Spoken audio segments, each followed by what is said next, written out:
वापी से एक बड़ी खबर सामने आई है, जहां घरफोड़ चोरी का पुलिस ने पर्दाफाश कर दिया है। आरसीएल कॉलोनी में हुई चोरी के मामले में पुलिस ने सफाई कर्मी समेत 2 आरोपियों को गिरफ्तार किया है और उसके पास से 24.5 तोला सोना चांदी के आभूषण बरामद किए हैं। चौंकाने वाली बात यह है कि आरोपियों ने चोरी किया हुआ पूरा माल जमीन में दबा दिया था, जिसे पुलिस ने रिमांड के दौरान बरामद किया। मुख्य आरोपी अजय सोलंकी उसी कॉलोनी में सफाई का काम करता था और उसे घर की पूरी जानकारी थी। उसी ने अपने साथी कल्पेश मिस्त्री के साथ मिलकर इस वारदात को अंजाम दिया। फिलहाल दोनों आरोपी पुलिस रिमांड पर है और पुलिस यह जांच कर रही है कि क्या वे किसी और चोरी में शामिल रहे।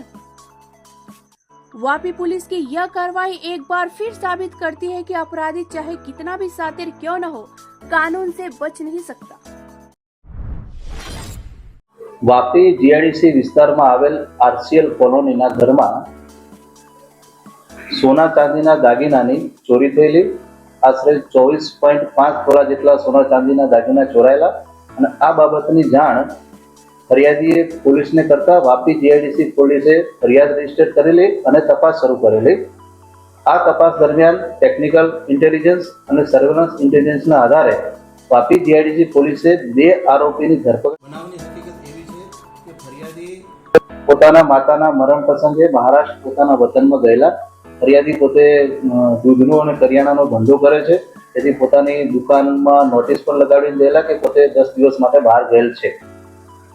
આ તકનો લાભ ઉઠાવેલી અને ચોરોએ ફરિયાદીના ઘરમાં ઉપરના ભાગેથી પ્રવેશ કરેલો અને ઘરમાં ડ્રોવરમાં રાખેલ તિજોરીની ચાવી લઈ અને તિજોરી ખોલી અને ફરિયાદીના સોના ચાંદીના દાગીનાની ચોરી કરેલ હતી। જે પકડાયેલ આરોપી છે અજય સોલંકી એ આ જ કોલોનીમાં સાફ સફાઈનું કામ કરતો હતો, એટલે સારી રીતે આ ફરિયાદીની મુવમેન્ટથી વાકેફ હતો અને એનો લાભ ઉઠાવી અને એને પોતાના બીજા સાગરીતોની મદદથી આ ચોરી કરેલ છે। હાલમાં બંને આરોપીની ધરપકડ કરેલ છે। બંને આરોપી રિમાન્ડ ઉપર છે અને રિમાન્ડ દરમિયાન આ આરોપીએ આ મુદ્દામાલ ચોરીનો મુદ્દામાલ અલગ અલગ જગ્યાએ જમીનમાં દાટેલો હતો। તે તમામ મુદ્દામાલ પોલીસે તપાસના કામે રિકવર કરેલ છે અને વધુ તપાસ ચાલુ છે।